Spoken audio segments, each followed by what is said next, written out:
Microecon time. The shape of the PPF and the law of diminishing returns. Okay. The PPF versus the, what's the other one called?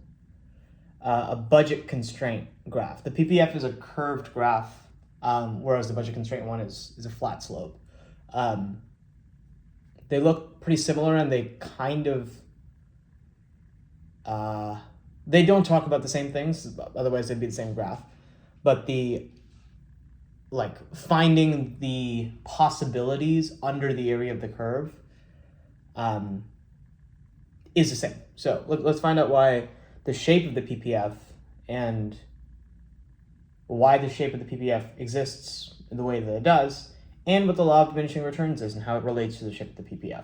I have a feeling that they're going to be related, considering, well, I mean, they're in the same paragraph or the same section. Anyway, the budget constraints that we presented earlier in this chapter, showing individual choices about what quantities of goods to consume, were all straight lines. The reason for these straight lines was the relative prices of the two goods in the consumption budget constraint determined the slope of the budget constraint. However, we drew the production possibilities frontier for healthcare and education as a curved line. Why does the PPF have a different shape? Let's find out. To understand why the PPF is curved, start by considering point A at the top left hand of the PPF. At point A, all available resources are devoted to healthcare and none are left for education. This situation would be extreme and even ridiculous. For example, children are seeing a doctor every day, whether they're sick or not, but not attending school. People are having cosmetic surgery on every part of their bodies, but no high school or college education exists. Now imagine that some of these resources are diverted from healthcare to education so that the economy is at point B instead of point A. Diverting some resources away from A to B causes relatively little reduction in health because the last few marginal dollars going into healthcare services are not producing much additional gain in health. However, putting those marginal dollars into education, which is completely without resources at point A, which is on the y-axis, can produce relatively large gains. For this reason, the shape of the PPF from A to B is relatively flat, representing a relatively small drop-off in health and a relatively large gain in education. This makes sense. Not every dollar is equal, effectively. The difference between putting $0 and $1,000 into education is pretty massive because you can cover the basics and most things are kind of just the basics, versus taking away $1,000 from a $100,000, let's say our budget was $100,000, right? And we put all of that into healthcare. Taking away $1,000 gives us $99,000. That extra $1,000 probably isn't going to be totally detrimental or really detrimental in any meaningful way. There will obviously be some loss, like that $1,000 is now not allocated towards something, but the basics of healthcare probably don't require $100,000, and $1,000 is probably not going to take a hit at the basics, versus the $1,000 being actually useful for the basics of education. This makes sense. Now considering the other end at the lower right of the production possibilities frontier. Imagine that society starts at choice D, which is devoting nearly all resources to education and very few to healthcare, and moves to point F, which is devoting all spending to education and none to healthcare. So it's right on the x-axis. For the sake of concreteness, you can imagine that in the movement from D to F, the last few doctors must become high school science teachers, the last few nurses must become school librarians rather than dispensers of vaccinations. I'm tired.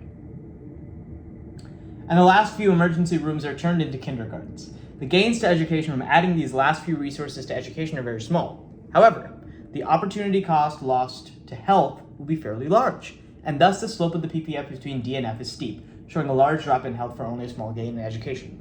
Another way of looking at this is saying we start at point F, which is on the x-axis, and we move to point D.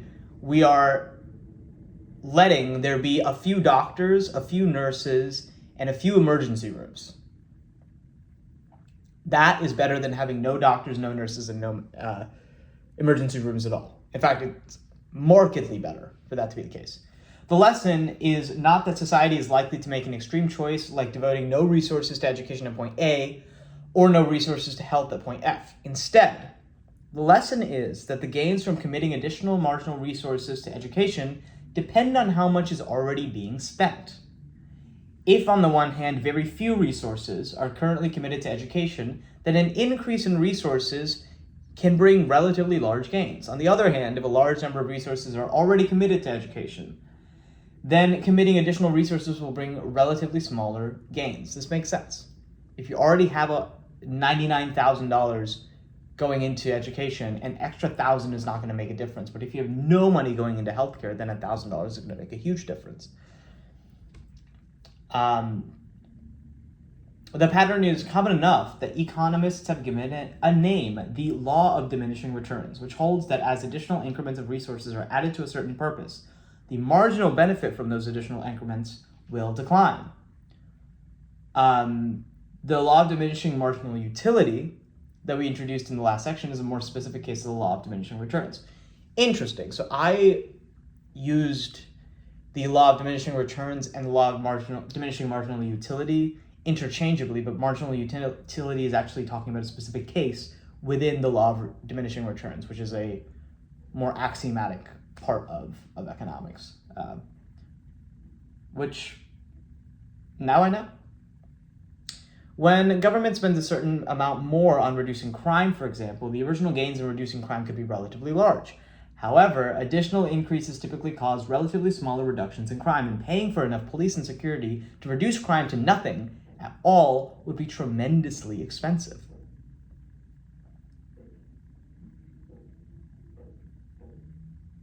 Yeah. The curvature of the PPF shows that as we add more resources to education, moving from left to right along the horizontal axis, the original gains are fairly large but gradually diminish, hence the law of diminishing returns. Thus, the slope of the PPF is relatively flat in that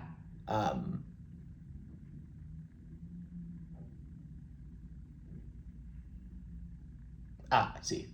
The slope of PPF is relatively flat, as in this way. By contrast, as we add more resources to healthcare, moving from bottom to top on the vertical axis, the original gains are fairly large, but again, gradually diminish. Thus, the slope of the PPF is relatively steep. In this way, the law of diminishing returns produces the outward bending shape of the production possibilities frontier. This makes sense? Let's talk a little bit about productive efficiency and allocative efficiency. The study of economics does not presume to tell a society what choice it should make along its production possibilities frontier. In a market-oriented economy with a democratic government, the choice will involve a mixture of decisions by individuals, firms, and government. However, economics can point out that some choices are unambiguously better than others. This observation is based on the concept of efficiency. In everyday usage, efficiency refers to lack of waste. An inefficient machine operates at high cost, while an efficient machine operates at lower cost because it is not wasting energy or materials. An inefficient organization operates with long delays and high costs, while an efficient organization meets schedules, is focused, and performs within budget. Great. I don't know what more to say about that. I understand that really well. If something is efficient, it doesn't have a lot of waste. Efficiency refers to a lack of waste. Great. The PPF can illustrate two kinds of efficiency: productive efficiency and allocative efficiency. Figure 2.4 illustrates these ideas using a PPF between healthcare and education. Basically,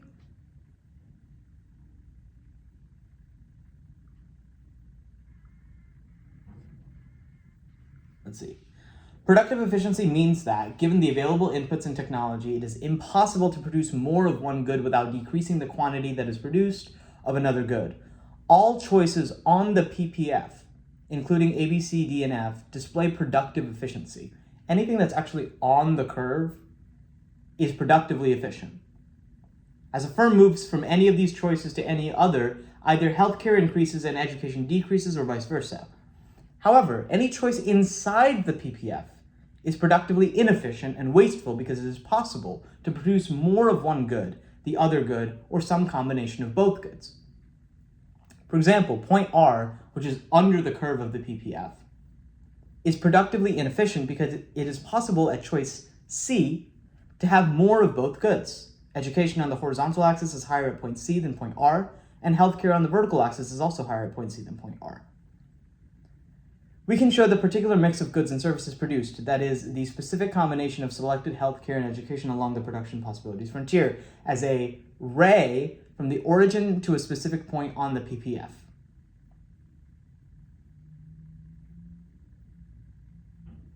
Output mixes that had more healthcare would have a steeper ray, while those with more education would have a flatter ray. It is a line.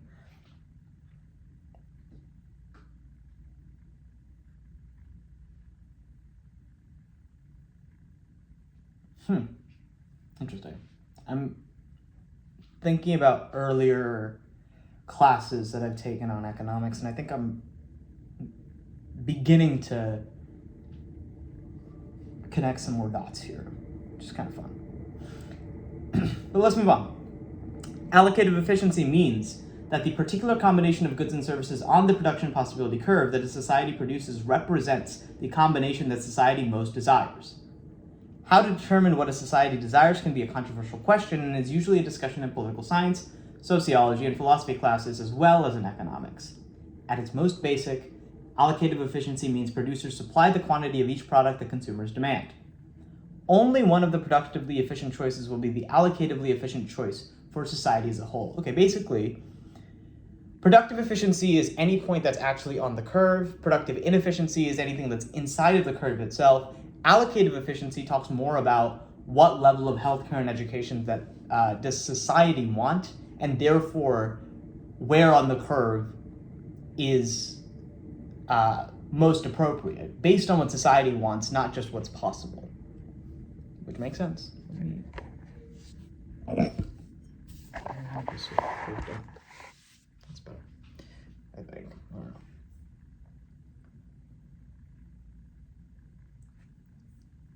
But it is a point that's actually on the curve, because only one of the productively efficient choices, which means that it's on the curve, because it's productively efficient, will be the allocatively efficient choice for society as a whole. Why society must choose.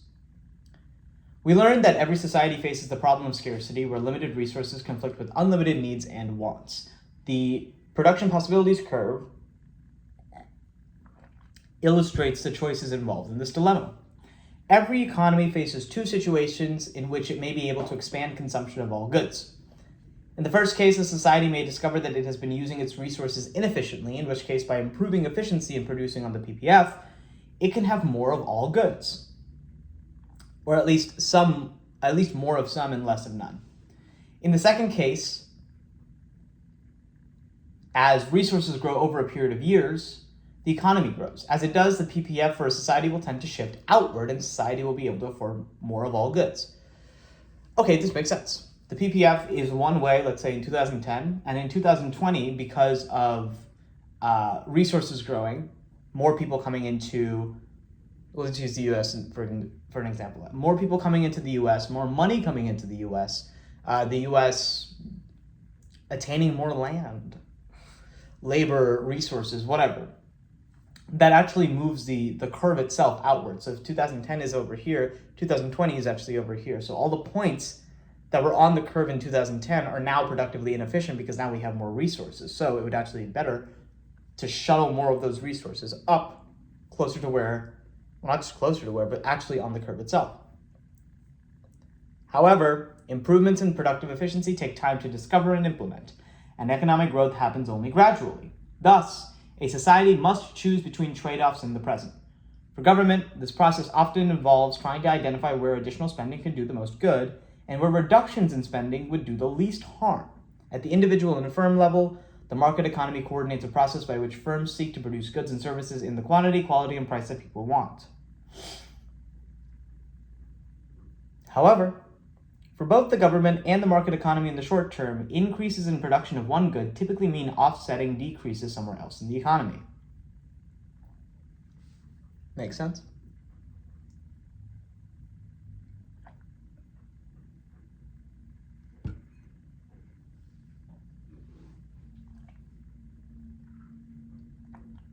the PPF and comparative advantage.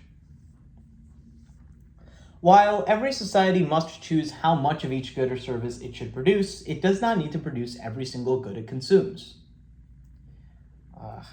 Politics. Often, how much of a good a country decides to produce depends on how expensive it is to produce it versus buying it from a different country.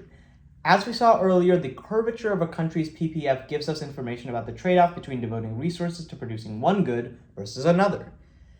In particular, its slope gives the opportunity cost of producing one more unit of the good in the x-axis in terms of the other good in the y-axis. Countries tend to have different opportunity costs of producing a specific good either because of different climates, geography, technology, or skills. Suppose two countries, the US and Brazil, need to decide how much they will produce of two crops, sugarcane and wheat. Due to its climatic conditions, Brazil can produce quite a bit of sugarcane per acre, but not much wheat. Conversely, the US can produce large amounts of wheat per acre, but not much sugarcane. Clearly, Brazil has a lower opportunity cost of producing sugarcane than the US. The reverse is also true. The US has a lower opportunity cost of producing wheat than Brazil. We illustrate this by the PPFs of the two countries here. Basically, if we have sugarcane on one axis and wheat on another axis, the x-axis is wheat, the y-axis is sugarcane.